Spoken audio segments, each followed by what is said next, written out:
समृद्धी महामार्गावर चालत्या कारला अचानक आग लागल्याची घटना घडली आहे। दैव बलवत्तर म्हणून कारमधील 5 जण थोडक्यात बचावले आहे। या घटनेत सुदैवाने कोणत्याही प्रकारची हानी झाली नाही, मात्र कारचे मोठ्या प्रमाणात नुकसान झाले आहे।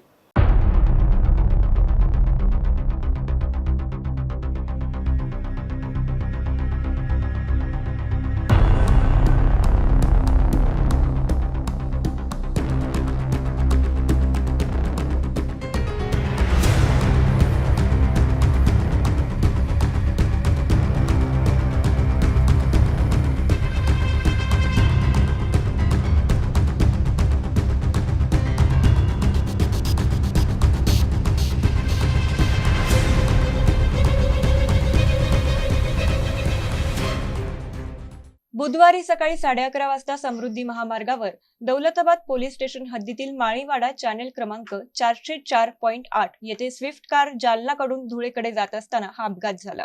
चालक स्वप्नील लघाणे यांनी भरत अण्णासाहेब शिंदे वय 45, त्यांचे वडील अण्णासाहेब किसन शिंदे वय 75, आई सविता अण्णासाहेब शिंदे वय 70 आणि मुलगा सुयोग भरत शिंदे वय 25 वर्ष, सर्व राहणार चंदनझिरा, जिल्हा जालना येथून धुळे येथे एका खासगी रुग्णालयात उपचारासाठी जात असताना जालना येथून निघाले। समृद्धी महामार्गावर माळीवाडा येथील चॅनेल क्रमांक 440.8 जवळ जात असताना कारच्या बोनेट मधून अचानक धूर निघत असल्याने कार चालकाने प्रसंगावधान राखून कार रस्त्याच्या बाजूला उभी केली आणि चौघांना सुरक्षित खाली उतरवून दिले। त्याचवेळी बाजूला जाणाऱ्या एका वाहन चालकाने समृद्धी महामार्ग हेल्पलाईनवर सदर घटनेची माहिती दिली। माहिती मिळताच अतिजलद गतीने महामार्ग अग्निशमन दलाचे जवान घटनास्थळी दाखल झाले।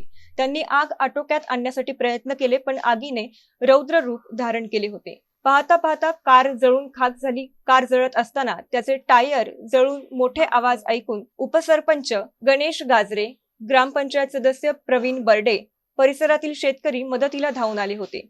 घटनेची माहिती दौलताबाद पोलिसांना मिळताच पोलीस अंमलदार कैलास काकडे, फकीरा तडवी, परिवहन अधिकारी केतकी वडमोरे, महामार्ग पोलीस उपनिरीक्षक गजानन लाहसे व कर्मचारी यांनी घटनास्थळी धाव घेत अपघातग्रस्त कारमधील कुटुंबातील लोकांना सुरक्षित ठिकाणी नेऊन वाहतूक सुरळीत केली। Javed Shaikh, MCN news, Daulatabad.